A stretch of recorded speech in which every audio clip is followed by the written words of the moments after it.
ছিল সবার উপরে সিয়াম ফরজ ছিল, হয়তো ভিন্ন ছিল পদ্ধতি। আমাদের উপরে 30 দিন, তাদের উপরে হয়তো বা পদ্ধতি ভিন্ন ছিল। আমরা একদিন সিয়াম পালন করি, কোনো জাতির উপরে 2 দিন একটানা সিয়াম ছিল। তো পদ্ধতিগত ভিন্নতা থাকলেও সিয়াম সব জাতির মাঝেই ছিল। এটা বলে আল্লাহ সুবহানাহু ওয়া তাআলা আমাদেরকে সান্ত্বনা দিচ্ছেন যে সিয়াম শুধুমাত্র তোমাদের উপরে নতুন নয়, কামা কুতিবা আলাল্লাযিনা মিন ক্বাবলিকুম, তোমাদের পূর্ববর্তী জাতিদের উপরে ওই সিয়াম ফরজ করা হয়েছিল। লাআল্লাকুম তাত্তাকুন, যাতে করে তোমরা সিয়াম পালন করার মাধ্যমে তাকওয়াবান হতে পারো, আল্লাহ সুবহানাহু ওয়া তাআলাকে ভয় করতে পারো। ইসলামের যে 5টা খুঁটি রয়েছে আমরা সকলেই জানি। ইসলামের স্তম্ভ 5টি, ইসলামের রুকন 5টি, তার মধ্যে একটি হচ্ছে সিয়াম। আব্দুল্লাহ ইবনে উমর রাদিয়াল্লাহু আনহুর হাদিসে এসেছে, রাসূল সাল্লাল্লাহু আলাইহি ওয়াসাল্লাম বলেন, রাসূল সাল্লাল্লাহু আলাইহি ওয়াসাল্লাম বলেছেন, বুনিয়াল ইসলামু আলা খামসিন, শাহাদাতি আল্লা ইলাহা ইল্লাল্লাহ ওয়া আন্না মুহাম্মাদান রাসূলুল্লাহ, ইকামিস সালাহ ওয়া ইতাইজ যাকাহ ওয়া সাওমি রমাদান ওয়া হজ্জিল বাইত। ইসলাম প্রতিষ্ঠিত হয়েছে 5টা খুঁটির উপরে। ইসলামের মূল স্তম্ভ হচ্ছে 5টা, ইসলামের মূল পিলার হচ্ছে 5টা। তার মধ্যে প্রথম হচ্ছে এই সাক্ষ্য দেওয়া যে আল্লাহ ছাড়া সত্যিকারের কোনো মাবুদ নাই, মুহাম্মদ সাল্লাল্লাহু আলাইহি সাল্লাম আল্লাহর বান্দা এবং রাসূল। সালাত কায়েম করা, যাকাত প্রদান করা, সওম পালন করা এবং সামর্থ্য থাকলে বাইতুল্লাহ হজ করা। তাহলে আমরা জানলাম যে এই রমজানুল মুবারকে সিয়াম পালন করা এটা ইসলামের 5টা খুঁটির একটা। 5টা খুঁটির দিকে একটু খেয়াল করেন। সবাই শুনতে পাচ্ছেন? সবাই একটু সাড়া দিবেন ইনশাআল্লাহ। 5টা খুঁটির দিকে একটু খেয়াল করেন। সর্বপ্রথম শাহাদাতু আল্লা ইলাহা ইল্লাল্লাহ, লা ইলাহা ইল্লাল্লাহ সাক্ষ্য দেওয়া। এটা ব্যক্তি যদি জীবনে একবার সাক্ষ্য দেয় তার জন্য যথেষ্ট। একবার যদি জীবনে এই সাক্ষ্যটা দেয় তাহলে তার জন্য যথেষ্ট। 2 নাম্বার দেখেন সালাত। সালাতই হচ্ছে একমাত্র ইবাদত যেটা দৈনিক 5 ওয়াক্ত আদায় করতে হয় ফরজ। নিঃসন্দেহে সালাতের গুরুত্ব অনেক বেশি। তারপরে যে যাকাত, বছরে একবার, তবুও যদি আপনার সম্পদ নিসাব পরিমাণ হয়, নিসাব পরিমাণ না হলে আপনার উপর যাকাত ফরজ না। এরপরে হচ্ছে সিয়াম, বছরে একবার 30 দিন সিয়াম পালন করা ফরজ। এরপরে হচ্ছে হজ, জীবনে একবার ফরজ। জীবনে একবার যদি সামর্থ্য থাকে তাহলে এই 5টা খুঁটির মধ্যে সবচেয়ে গুরুত্বপূর্ণ কিন্তু হচ্ছে এই সালাত। সালাত হচ্ছে সবচেয়ে গুরুত্বপূর্ণ, কারণ অন্যান্য ইবাদত কোনোটা জীবনে একবার, কোনোটা বছরে একবার, কোনোটা সামর্থ্য থাকলে একবার, কিন্তু এই সালাত আপনার সর্ব অবস্থায় প্রতিদিন 5 বার আপনার জন্য কি এটা ফরজ। এই জন্য সালাতের গুরুত্ব খুব বেশি। এরপর হচ্ছে রমজান। বছরে 12 মাসের মধ্যে এই রমজানুল মুবারকের শুধুমাত্র একটা মাস সিয়াম পালন করা ফরজ, এবং এই 1 মাস সিয়াম পালন করার পরে শাওয়াল মাসে, রমজানের পরের মাসে শাওয়ালে কেউ যদি 6টা সিয়াম পালন করে তাহলে সে যেন সারা বছর সিয়াম পালন করে। সিয়ামের অনেকগুলো ফজিলত রয়েছে, তার মধ্যে একটা ফজিলত শোনাই। নফল সিয়ামের একটা ফজিলত, ফরজ সিয়ামের কথা রাখলাম, নফল সিয়ামের একটা ফজিলত শোনাই। রাসূল সাল্লাল্লাহু আলাইহি ওয়াসাল্লাম বলেছেন, মান সামা ইয়াওমান ফি সাবিলিল্লাহ বা'আদাল্লাহু ওয়াজহাহু আনিন নারি 70 খরিফা। যে ব্যক্তি আল্লাহকে সন্তুষ্ট করার জন্য একদিন নফল সিয়াম পালন করবে, আল্লাহ সুবহানাহু ওয়া তাআলা তার মাঝে আর জাহান্নামের মাঝে 70 বছরের দূরত্ব তৈরি করে দিবেন। সুবহানাল্লাহ। এটা নফল সিয়ামের ক্ষেত্রে। আর এবার ফরজ সিয়ামের ক্ষেত্রে আসি। 2টা জিনিসের প্রতিদান কখনোই লেখা হয় না, 2টা কাজের সওয়াব কখনোই ফেরেশতারা লেখেন না। সালাতের সওয়াব লেখা হয়, হজ্জের সওয়াব লেখা হয়, উমরার সওয়াব লেখা হয়, 2টা কাজের সওয়াব লেখা হয় না। মনে রাখবেন ভালো করে। একটা হচ্ছে সবর, ধৈর্য ধারণ করা। ধৈর্য ধারণের কোনো প্রতিদান লেখা হয় না, কোনো আমলনামা লেখা হয় না। কেউ যদি ধৈর্য ধারণ করে আল্লাহকে সন্তুষ্ট করার জন্য, কষ্টে পতিত হয়ে গেছে, বিপদে পড়ছে, কিন্তু ধৈর্য ধারণ করে, তার প্রতিদান সম্পর্কে আল্লাহ বলছেন ইন্নামা ইউওয়াফাস সাবিরুনা আজরাহুম বিগাইরি হিসাব। ধৈর্য ধারণকারীকে আল্লাহ বিনা হিসাবে প্রতিদান দিবেন, বিনা হিসাবে। এটা হচ্ছে একটা, যার প্রতিদান লেখা হয় না। 2 নাম্বার আরেকটা হচ্ছে রমজানের সিয়াম পালন করা। আল্লাহ সুবহানাহু ওয়া তাআলা বলছেন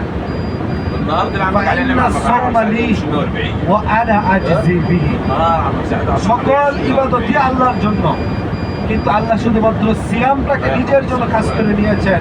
আল্লাহ বলছেন কি, রোজা সিয়াম একমাত্র আমার জন্যই, আর এর প্রতিদান আমি দিব। চিন্তা করেন, প্রথমত সিয়াম আল্লাহ নিজের দিকে সিয়ামকে সম্পৃক্ত করেছে যে এটা আমার জন্য হয়। সব ইবাদতই তো আল্লাহর জন্য হয়, তাই না? নাকি কোনোটা আপনারা অন্যের জন্য করেন? সব ইবাদতই আল্লাহর জন্য হয়। তারপরে আল্লাহ কেন সিয়ামকে বললেন যে আমার জন্য? কারণ হচ্ছে সিয়াম একমাত্র ইবাদত যে ইবাদতের মধ্যে রিয়া বা লোক দেখানোর কোনো সুযোগ নাই। আপনি যদি সিয়াম পালন না করেও বলেন যে সিয়াম পালন করেছেন, কেউ বুঝতে পারবে না, জীবনেও কেউ বুঝতে পারবে না। কিন্তু আপনি যদি সালাতে থাকা অবস্থায় লোক দেখানো সালাত করেন, এটা কিন্তু অন্যরা বুঝতে পারবে, তাকে দেখায় করতেছেন। একজন মসজিদে ঢুকলো, আপনার উস্তাদ, আপনার বাবা, আপনি তাকে দেখে সালাতে দাঁড়ায় গেলেন, অথচ আপনার সালাত পড়ার উদ্দেশ্য ছিল না। তিনি যদি দেখে আপনি সালাত পড়তেছেন তাহলে খুশি হবে ওই জন্য। কিন্তু সিয়াম এমন একটা বিষয়, আপনি যতই চান মানুষকে দেখায় করতে পারবেন না। আপনি খাবার খেয়েছেন না খেয়েছেন এটা আপনার সিয়ামের ভিতরে কেউ বুঝবে না। আপনি যদি ঘরের দরজা বন্ধ করে খেয়ে বাইরে এসে বলেন যে আমি সিয়াম পালন করছি, কেউ বুঝতে পারবে না। আপনি যদি পানির নিচে ডুব দিয়ে পানি খেয়ে ফেলেন, আল্লাহ ছাড়া কেউ জানবে না। এই জন্য সিয়ামে কোনো প্রকার লৌকিকতা থাকে না, লোক দেখানোর কোনো সুযোগ থাকে না। এই জন্যই সিয়াম সবচেয়ে উত্তম ইবাদত। আল্লাহ সুবহানাহু ওয়া তাআলা সিয়ামকে নিজের দিকে সম্পৃক্ত করেছেন, বলেছেন আস-সাওমু লি ওয়া আনা আজজি বিহি, সিয়ামটা আমার জন্য, এর প্রতিদান আমি দিব। আল্লাহ সুবহানাহু ওয়া তাআলা যদি কোনো প্রতিদান দেন, এই প্রতিদান কেমন হতে পারে কল্পনা করা যায় না। ছোট্ট কোনো উদাহরণ যদি দেই, কোনো দেশের প্রেসিডেন্ট যদি আপনাকে বলে যে আমি আপনাকে একটা উপহার দিব, চিন্তা করেন এই উপহারটা কেমন হবে। আর আল্লাহ সুবহানাহু ওয়া তাআলা হচ্ছেন মালিকুল আমলাক, সকল বাদশাদের বাদশা, সকল রাজাদের রাজা, সকল নেতাদের নেতা, একমাত্র ক্ষমতাধর। এই আল্লাহ সুবহানাহু ওয়া তাআলা যখন কোনো কিছুর প্রতিদান দিবেন, এটা নিঃসন্দেহে অনেক বড় হবে। আর আল্লাহ সুবহানাহু ওয়া তাআলার প্রতিদান অবশ্যই জান্নাত হবে। সিয়াম পালনকারী ব্যক্তিদের জন্য একটা দরজা, জান্নাতের 8টা দরজা রয়েছে, আমরা জানি 8টা দরজা। একটা দরজা শুধুমাত্র সিয়াম পালনকারীদের জন্য নির্দিষ্ট করা হয়েছে। অন্য কোনো ইবাদতের ক্ষেত্রে এটা বলা হয় নাই যে যারা হজ পালন করবে তাদের জন্য এই দরজা, যারা সালাত আদায় করবে তাদের জন্য এই দরজা। অথচ সালাত কিন্তু সবচেয়ে গুরুত্বপূর্ণ ইবাদত। তারপরেও বলা হয়েছে যে ব্যক্তি সিয়াম পালন করবে তার জন্য একটা জান্নাতের দরজা নির্দিষ্ট করে রাখা হয়েছে, যে দরজার নাম হচ্ছে রাইয়ান, বাবুর রাইয়ান। রাইয়ান নামক দরজা দিয়ে শুধুমাত্র সিয়াম পালনকারী ব্যক্তিরা প্রবেশ করবে, অন্য কেউ প্রবেশ করবে না। যখন সিয়াম পালনকারী ব্যক্তিদের সংখ্যা শেষ হয়ে যাবে প্রবেশ করা, তখন এই রাইয়ান নামক দরজা বন্ধ করে দেওয়া হবে। কতটা সম্মান দেওয়া হচ্ছে চিন্তা করে দেখুন যারা সিয়াম পালন করবে। শুধু তাই নয়, এই যে রমজান মাস, এটা একটা বরকতময় মাস। এই রমজান মাস আসলে রাসূল সাল্লাল্লাহু আলাইহি ওয়াসাল্লাম সাহাবাদেরকে সুসংবাদ শোনাতেন। রাসূল বলতেন আতাকুম রমাদান শাহরুন মুবারাক, তোমাদের কাছে রমজান এসেছে, বরকতের মাস। বরকতের মাস মানে কি? এই মাসে সবকিছুতেই বরকত হবে ইনশাআল্লাহ। অল্প আমল করলে অন্য মাসে অনেক বেশি আমল করার ফজিলত আপনি অল্প আমল করে রমজানে পেয়ে যাবেন ইনশাআল্লাহ। অন্যান্য জাতি গোষ্ঠীকে আল্লাহ শত শত বছর হায়াত দিয়েছেন, কিন্তু আমাদের উম্মতের বয়স কত? 60 থেকে 70 বছর। 60 থেকে 70 বছর হচ্ছে গড় আয়ু। কিন্তু আল্লাহ সুবহানাহু ওয়া তাআলা আমাদের জন্য দিয়েছেন মাওয়াসিমুল খায়রাত, ভালো কাজগুলো করার সময় নির্ধারণ করে দিয়েছেন। যেমন এই যে রমজান মাস, রমজান মাসের মধ্যে রয়েছে লাইলাতুল কদর। এই লাইলাতুল কদরের এক রাতে যদি কেউ ইবাদত করে 1000 মাস ইবাদত করার চাইতে উত্তম। তাহলে 1000 মাসকে হিসাব করলে মোটামুটি 84 বছরের মতো হয়। আপনি আমি জিন্দেগিই পাবো না 50 বছর 60 বছর, কিন্তু এক রাত ইবাদত করে 84 বছরের নেকি আমরা পেয়ে যাচ্ছি। তাহলে আল্লাহ আমাদেরকে বয়স যদিও বাড়ায় দেন নাই, কিন্তু বয়সের চাইতেও বেশি নেকি অর্জন করার সুযোগ কিন্তু আল্লাহ সুবহানাহু ওয়া তাআলা আমাদেরকে দিয়েছেন। তো এই রমজান মাসে যে কোনো ভালো কাজ যদি আমরা করি এতে বরকত হবে। এই জন্য রাসূল বলেছেন শাহরুন মুবারক ফাতাহাল্লাহু আলাইকুম ফাতাহাল্লাহু ফিহি আবওয়াবাল জান্নাহ। এই রমজান মাসে আল্লাহ সুবহানাহু ওয়া তাআলা জান্নাতের দরজাগুলো খুলে দেন। ওয়াগুল্লিকাত ফিহি আবওয়াবুন নার, জাহান্নামের যত দরজা রয়েছে সব দরজা বন্ধ করে দেওয়া হয়। শুধু তাই নয়, ওয়াসুফিদাতিশ শায়াতিন, শয়তানকে শিকলে আবদ্ধ করা হয়, শৃঙ্খলাবদ্ধ করে দেওয়া হয় যেন মানুষকে বিরক্ত না করতে পারে। এই হাদিসটার দিকে একটু খেয়াল করেন। প্রথমে রাসূল বললেন যে এই মাসে আল্লাহ জান্নাতের দরজা খুলে দেন, জাহান্নামের দরজা বন্ধ করে দেন, শয়তানকে শৃঙ্খলাবদ্ধ করেন, শিকলে আবদ্ধ করেন। এত সব কিছু করে আল্লাহ কি করছেন? আপনার আমার জন্য ইবাদতের পরিবেশ তৈরি করে দিচ্ছেন, যাতে করে কোনো প্রকার বাধা বিঘ্ন ছাড়াই আপনি আমি সুন্দরভাবে ইবাদত করতে পারি। এরপরে বলা হয়েছে, অন্য হাদিসে আসছে, এই রমজানে প্রতি রাতে আল্লাহ জান্নাতকে সুসজ্জিত করেন। রমজানে যারা মারা যাবে তারা নিশ্চয়ই জান্নাতের উচ্চ মাকাম অর্জন করবে। জান্নাতের দরজা খোলা থাকে এই মাসে। আর এই রমজান যখন আসে তখন মুনাদা মুনাদিন, এক ব্যক্তি, এক আহ্বানকারী ফেরেশতা ডাকতে থাকে, ইয়া বাগিয়াল খাইরি আকবিল, হে কল্যাণকামী ব্যক্তিরা, যারা ভালো কাজ করতে চাও, আকবিল, দ্রুত সামনে এগিয়ে আসো, কল্যাণের মাস চলে এসেছে, ভালো কাজ করার সময় চলে এসেছে। ওয়া বাগিয়াশ শাররি আকসির, আর যারা খারাপ কাজ করো, যারা মন্দ কাজ করো, তোমরা থেমে যাও, তোমরা আর বেশি বাইরো না, সামনে আগায়ও না। কারণ এই মাস পাপ কাজ করার মাস না, এই মাস অনাচার অত্যাচার করার মাস না। একটা বিষয় মনে রাখবেন, এই রমজানে কোনো ইবাদত করলে সেটা বহুগুণে বাড়িয়ে দেওয়া হবে। পাশাপাশি কেউ যদি এই রমজানে কোনো গুনার কাজ করে এর শাস্তিও কিন্তু ডাবল হবে, বহুগুণ হবে। রমজানে ভালো কাজ করলে যেমন সওয়াব দ্বিগুণ হবে, খারাপ কাজ করলে শাস্তিও কিন্তু বহুগুণ হবে, দ্বিগুণ হবে। এই জন্য সাবধান। রমজান মাস এমন একটা মাস, চারদিক থেকে আপনি কল্যাণকর কাজ করে সওয়াবের খাতায় আপনার নাম লেখাতে পারেন, সওয়াবের পাল্লা ভারী করতে পারেন। রাসূল সাল্লাল্লাহু আলাইহি ওয়াসাল্লাম রমজানে কুরআনুল কারীম তেলাওয়াত করা সম্পর্কে কি বলেছেন? রাসূল বলেছেন, মান ক্বারাআ হারফান মিন কিতাবিল্লাহি ফালাহু বিহি হাসানা, যে ব্যক্তি কুরআনের একটা অক্ষর, একটা হরফ, যেমন আলিফ বা তা, প্রতিটা একটা হরফ, কেউ যদি একটা হরফ পাঠ করে প্রতিটা হরফের জন্য তার একটা নেকি হবে। ওয়াল হাসানাতু ইলা আশরি আমসালিহা, আর এই এক নেকিকে আল্লাহ 10 নেকিতে বৃদ্ধি করবেন।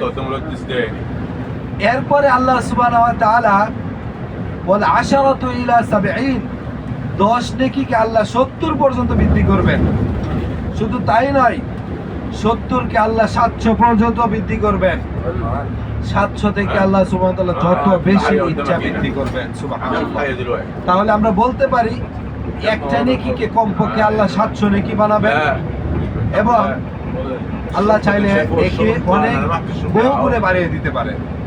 তাহলে আপনি আমি হয়তো রমজানে কোরআন পড়েছি 1 পৃষ্ঠা কোরআন তেলাওয়াত করেছি, কিন্তু পরকালে গিয়ে দেখবো যে 1 পাহাড় পরিমাণ সওয়াব। আপনি আল্লাহকে জিজ্ঞেস করবেন যে আল্লাহ, আমি তো এত ইবাদত করি নাই, কোরআন তেলাওয়াত এত পরিমাণ করি নাই, তাহলে আমার এত সওয়াব আসবে কিভাবে? আল্লাহ বলবেন, তুমি এই কোরআন তেলাওয়াত করেছিলে, কিন্তু তোমার সওয়াবকে আমি বহুগুণে বৃদ্ধি করেছি। সুবহানাল্লাহ। তাহলে এই রমজান মাসের প্রতিটা সময়, প্রতিটা মুহূর্ত আমরা কুরআনুল কারীম তেলাওয়াত করে কাটাবো ইনশাআল্লাহ। যারা আমরা কোরআন পড়তে পারি না, এই রমজান মাসে একটা চ্যালেঞ্জ দেওয়ার চেষ্টা করব যেন আমরা একটা দুইটা সূরা, 5টা 10টা সূরা হলেও শিখতে পারি। কারণ এটাই প্রকৃত জীবন। আপনি যদি কোরআন না পড়তে পারেন, আপনি যত জ্ঞানী শিখেন না কেন, সিফির, জিরো, কিছুই না। কোরআনের জ্ঞান হচ্ছে মূল। ইন্নাল্লাহা ইয়ারফাউ বিহাযাল কিতাবি আকওয়ামান ওয়া ইয়াদউ বিহি আখারিন। আল্লাহ এই কোরআনের কারণে একদল জাতির মর্যাদা অনেক উপরে উঠে দেন, আর কোরআনকে ছেড়ে দেওয়ার কারণে অনেক মানুষের কি অধপতন ঘটান। তাহলে কোরআন পড়ার মধ্যে, কোরআন শিখার মধ্যে, কোরআন অনুধাবন করার মধ্যেই কিন্তু আমাদের জন্য সফলতা রয়েছে। এজন্য রমজানে বেশি বেশি কোরআন তেলাওয়াত করতে হবে। যারা আমরা কোরআন পারি না, শিখার চেষ্টা করব। যদি তাও সম্ভব না হয়, কর্মব্যস্ততার কারণে কাজের ফাঁকে ফাঁকে যখনই সুযোগ পাবো কোরআন তেলাওয়াত শুনবো ইনশাআল্লাহ অনেক বেশি করে। আল্লাহ তাআলা যেন আমাদেরকে এই তৌফিক দান করেন। আমিন। রমজানের সিয়াম কেউ যদি ঈমানের সাথে সওয়াবের আশায় পালন করে, মান সামা রমাদানা ঈমানান ওয়া ইহতিসাবান গুফিরা লাহু মা তাকদ্দামা মিন যামবিহি। কেউ যদি রমজান মাসে ঈমান সহকারে সওয়াবের আশায় সিয়াম পালন করে, তার পূর্বের সকল সগীরা গুনাহ ক্ষমা হয়ে যাবে। সুবহানাল্লাহ।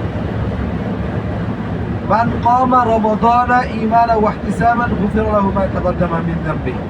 কেউ যদি রমজানে কিয়ামুল লাইল করে, তারাবির সালাত আদায় করে ঈমান নিয়ে সওয়াবের আশায়, গুফিরা লাহু মা তাকদ্দামা মিন যামবিহি, তারও পূর্বের সকল সগীরা গুনাহ ক্ষমা হয়ে যাবে। সুবহানাল্লাহ। তাহলে আমরা এমন একটা সিজনে রয়েছি, এমন একটা মৌসুমে রয়েছি, যেই মৌসুমে আপনি আমি যেই কাজই করি না কেন, এতে বিশদ কল্যাণ রয়েছে, বহুল কল্যাণ রয়েছে আপনার আমার জন্য।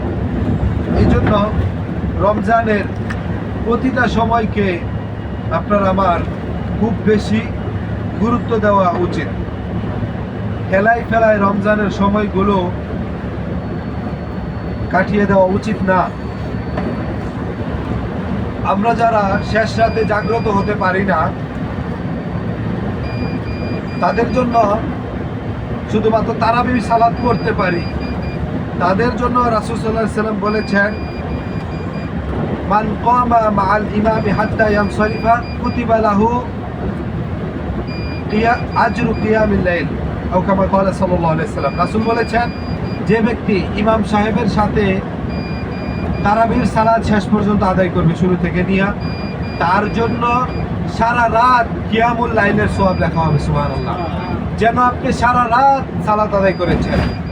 আপনি যদি শুধু তারাবির সালাত পরিপূর্ণভাবে আদায় করেন, ইমাম যতক্ষণ পর্যন্ত সালাত আদায় করে ততক্ষণ পর্যন্ত ইমামের পিছনে যদি সালাত আদায় করেন, তাহলে আপনার এই সারা রাত আপনি যদি তারাবির পরে আপনি কিছুক্ষণ বসে থাকলেন, জরুরি যোগাযোগ করা প্রয়োজন হলে ফোনে যোগাযোগ করলেন, তারপরে একটু চা নাস্তা খেলেন, তারপরে অন্য কোনো কাজ করলেন বা ঘুমিয়ে গেলেন, তারপরেও কিন্তু আপনার এই সওয়াব লেখা হবে। আপনি কিন্তু ওই কাজটা করতেছেন না, কিন্তু আপনার সওয়াব মুস্তামির সওয়াব লেখা হচ্ছে। তাহলে রমজানের যে ফজিলতগুলো রয়েছে, রমজানের যে ভালো কাজগুলো করার সুযোগ রয়েছে, আমরা সবাই আমাদের জায়গা থেকে সর্বাত্মক চেষ্টা করব সময়গুলোকে নষ্ট না করে। আজকে 6ষ্ঠ রমজান, 6টা সিয়াম অতিবাহিত হয়ে গেল চোখের পলকে। মনে হলো যেন চোখের পলকে সেই শনিবারে শুরু করলাম, আজকে বৃহস্পতিবার 6টা শেষ। ঠিক এইভাবেই কিন্তু চোখের পলকে আপনার মাস থেকে এই মাসটা চলে যাবে। সাহাবাগণ কি করতেন, সালাফগণ কি করতেন? রমজান আসার 6 মাস আগ থেকে তারা প্রস্তুতি নিতেন যে না, রমজানে ভালো কাজ করতে হবে, রমজানে ভালো আমল করতে হবে। আর রমজানে ইবাদত করার পরে, রমজান চলে যাওয়ার পরের 6 মাস পর্যন্ত ওনারা দোয়া করতেন যেন রমজানের ইবাদতগুলো কবুল পায়। আপনি আমি ইবাদত করলাম তার মানে যেটা কবুল হয়ে গেল তা কিন্তু না। এটা কবুল হওয়ার জন্য আবার দোয়া করতে হবে। তো এই সংক্ষিপ্ত সময়ে যে কথাগুলো বললাম, সেই কথাগুলো যেন আল্লাহ সুবহানাহু ওয়া তাআলা আমাকে এবং আপনাদের আমল করা তৌফিক দান করেন। আমিন। শুধু তাই নয়, আরেকটি পয়েন্ট বলতে ভুলে গেছি, সেটা হচ্ছে আমরা যারা সিয়াম পালনকারী ব্যক্তি রয়েছি তাদের সম্পর্কে রাসূল বলেছেন লিস-সাইমি ফারহাতানে, সিয়াম পালনকারী ব্যক্তির জন্য দুইটা খুশির সময়, দুইটা আনন্দের সময়। ফারহাতুন ইনদা ফিত্রিহি ওয়া ফারহাতুন ইনদা লিকাই রাব্বিহি। একটা হচ্ছে যখন সারা দিন সিয়াম পালন করার পরে, কষ্ট করার পরে, খাদ্য পানীয় থেকে দূরে থাকার পরে ইফতার করবে, ছোট্ট একটা আনন্দের সময়, এটা হচ্ছে একটা আনন্দের সময়। ওয়া ফারহাতুন ইনদা লিকাই রাব্বিহি, আর সবচেয়ে বড় আনন্দের সময় হচ্ছে যখন পরকালে আল্লাহ সুবহানাহু ওয়া তাআলার সাথে সাক্ষাৎ করবেন, আর আল্লাহ সুবহানাহু ওয়া তাআলা বলবেন যে সিয়াম তো আমার জন্য ছিল, তুমি আমার জন্য সিয়াম পালন করছো, আজকে তোমাকে নিজ হাতে প্রতিদান দিব। যখন আল্লাহ সুবহানাহু ওয়া তাআলা নিজ হাতে আপনাকে জান্নাতের চাবিটা ধরায় দিবেন, আপনি যখন জান্নাতে হাসতে হাসতে প্রবেশ করবেন, আপনি আল্লাহর কসম আপনি অনেক বেশি খুশি হয়ে যাবেন ইনশাআল্লাহ। সেই জন্য আমরা এই ফজিলতটুকুর কথা মনে রাখবো যে সিয়াম পালন করতেছি, এই কোনো কষ্টই বৃথা যাবে না। এমনকি আল্লাহ সুবহানাহু ওয়া তাআলা আপনাকে আমাকে কতটুকু সম্মান দিয়েছেন দেখেন, সিয়াম পালন করলে সারাদিন মুখের মধ্যে একটা দুর্গন্ধ তৈরি হয়, এই দুর্গন্ধটা আল্লাহর কাছে মিশকে আম্বর, পৃথিবীর সবচেয়ে দামি সুগন্ধির চাইতেও বেশি মূল্যবান। সুবহানাল্লাহ। তাহলে আল্লাহ সুবহানাহু ওয়া তাআলা আপনাকে আমাকে অবজ্ঞা করেন নাই, ঘৃণা করেন নাই, বরং সবচেয়ে বেশি সম্মান দিয়েছেন। এই জন্য এই ফজিলতটুকুর কথা আমরা সবাই মনে রাখবো ইনশাআল্লাহ। সিয়াম পালন করতেছি, বড় প্রতিদান ইনশাআল্লাহ আল্লাহর কাছে পাবো। আর সিয়াম পালনকারী ব্যক্তির দোয়া কবুল হয়, এটা আমরা সবাই শুনেছি। শুধুমাত্র ইফতারের পূর্বে না, সারা দিন সিয়াম পালনকারী ব্যক্তির দোয়া কবুল হয়, বিশেষ করে ইফতারের পূর্বে। ইফতারের পূর্বে এটা বিশেষ করে কবুল হয়। তো আমরা দোয়া কবুলের অবস্থায় আছি। আমরা সবাই নিজেদের জন্য, নিজেদের পরিবারের জন্য, মুসলিম উম্মার জন্য সবাই সকলের জন্য দোয়া করবো। আল্লাহ সুবহানাহু ওয়া তাআলা আমাদেরকে যেন সেই তৌফিক দান করেন। আমিন। هذا ما عندي والصواب عند الله وصلى الله على نبينا محمد والسلام عليكم ورحمة الله وبركاته.